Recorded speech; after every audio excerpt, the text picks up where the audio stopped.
თითქოს მერაბი ფურცელზე საშიშად არ გამოიყურება. შონ ომალი.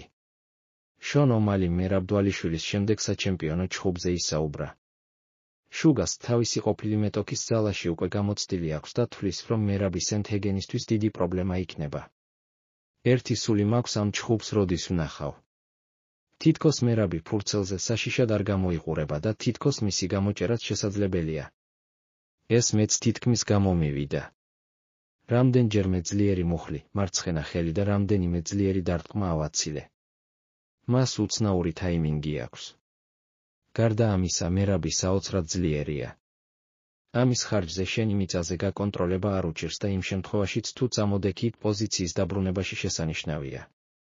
მაინტერესებს კორი შეძლებს თუ არა ამ ყველაფერისგან თავის დაცვას, მაგრამ შეგახსენებთ, რომ მერაბი მომავალ ბრძოლას კორი სენთჰეგენის წინააღმდეგ გამართავს.